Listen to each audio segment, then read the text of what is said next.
So welcome. My name is Doug Bolton, and I'm here with two of my co-editors on the book, Transforming Disruption to Impact, Rethinking Volunteer Engagement for a Rapidly Changing World. Beth Steinhorn is one of our nation's leading volunteer engagement strategy professionals, and Jerome Tennille is an in-demand corporate social responsibility and social impact strategist and writer. Now, Beth and Jerome, as the leader of a volunteer hub, I'm getting requests from companies seeking out opportunities to get their employees engaged on Martin Luther King Jr. Day, the annual commemoration in January of King's life and legacy. I'm conflicted about what to do, having read and edited one of the chapters you all contributed to the book. So what should I do? So I often say two different things. One, first, try to avoid it if you can, and then instead really try to channel that energy to more productive activities. I couldn't agree more. I'd say think twice and have some good conversations before diving in. That's great, simple advice, but I need a little more to go back to these companies and describe to them what's going on. Well, days of service have been formalized for decades, yet we all know that despite their popularity, days of service are, let's say, a double-edged sword. On the positive side, they're an effective device to raise the profile of volunteering in our communities. They can garner great media attention, for example, and with volunteers increasingly seeking short-term and flexible volunteer opportunities, a day of service is it's a great option and a great way to reach new volunteers. For organizations that have meaningful opportunities that could, meaningful projects that could really benefit from large groups of people, say, building a playground or planting trees, a day of service can certainly effectively attract a ready workforce that's needed to get the work done quickly.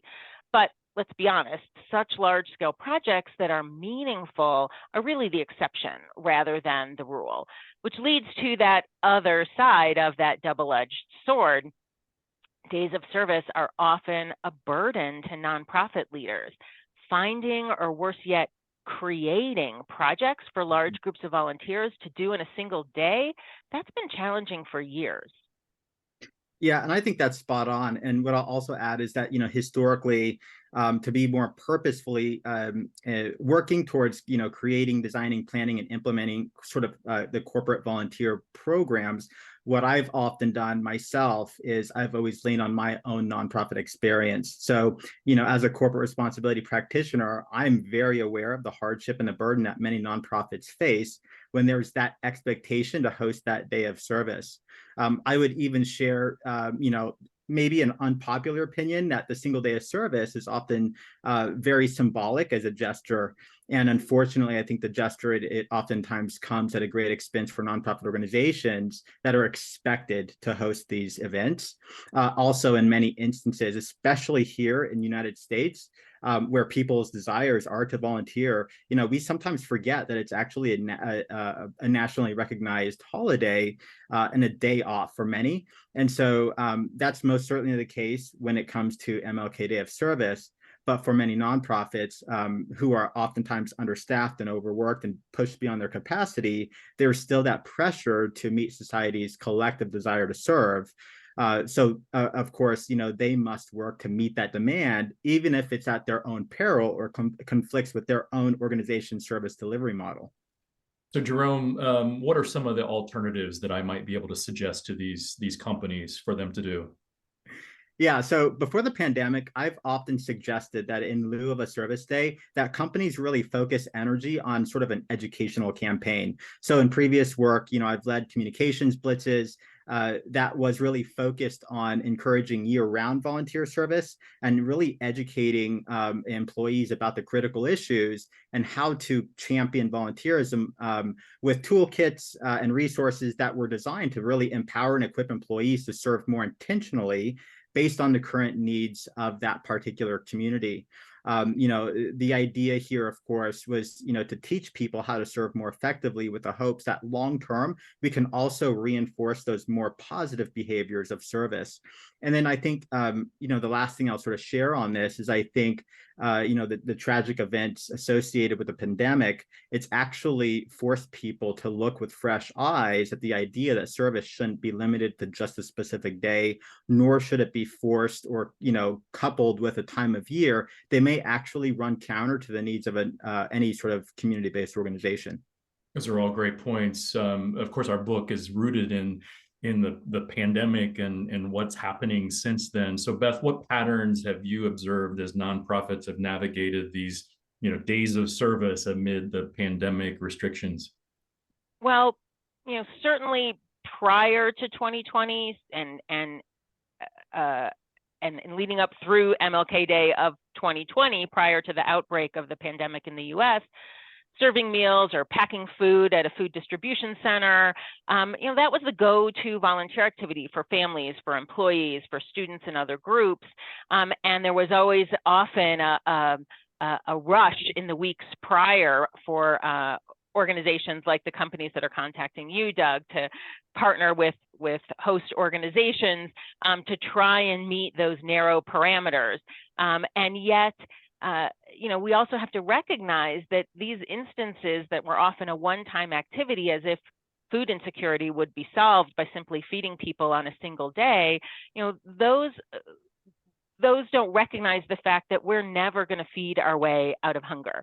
The solutions are much more complex and require a longer term, more ongoing commitment, as Jerome mentioned, and learning about the causes that underlie them. So by mid-2020, because of the vastly different circumstances from prior years, with so many people who hadn't previously been needing food assistance and financial assistance because of the economic ripple effects of the pandemic, we had this opportunity, as Jerome mentioned, to think differently and release ourselves from the way that we've always done things, and instead look to new ways to meet this opportunity to inspire service, but with year-round support, not just a single day.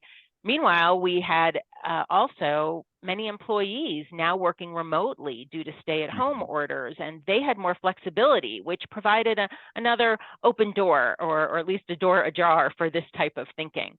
There were food pantries and senior service organizations, for example, that really successfully connected with companies to engage employees in monthly or weekly shifts or relationships to help in ways beyond feeding, though that was also important, but making wellness calls to isolated seniors, to sort and pack food in pantries, to run errands, pick up prescriptions, et cetera, on behalf of neighbors. And through these partnerships, many organizations effectively relegated days of service to a relic of the past, giving life to new ongoing opportunities unconnected to a significant date in history.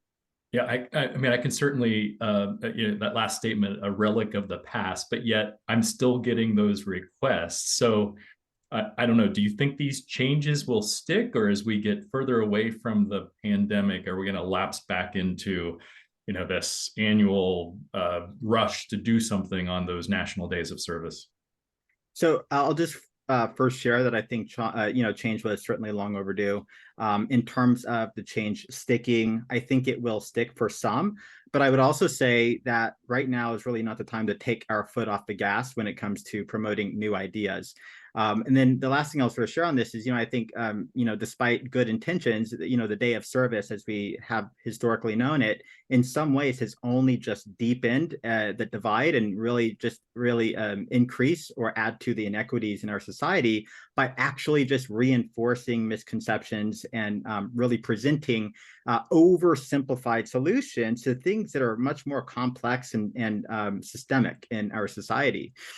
So, we must also really consider the power of evolving the day of service to become equally understood as a day of reflection and learning.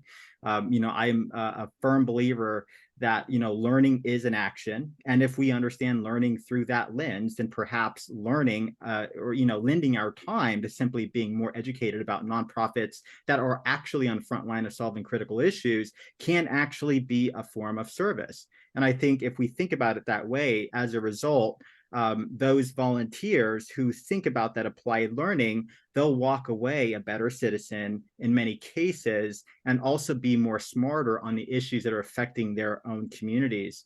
And if we really want to get beyond this sort of idea of vanity volunteering, and to really think about, actually engaging people to address root causes of hunger and poverty, for example, then we also, we must do more to widely incorporate learning into these days, so that, we're really tapping into the best of this idea of effective service learning, which includes learning, service, and really reflecting on our own thoughts beyond that.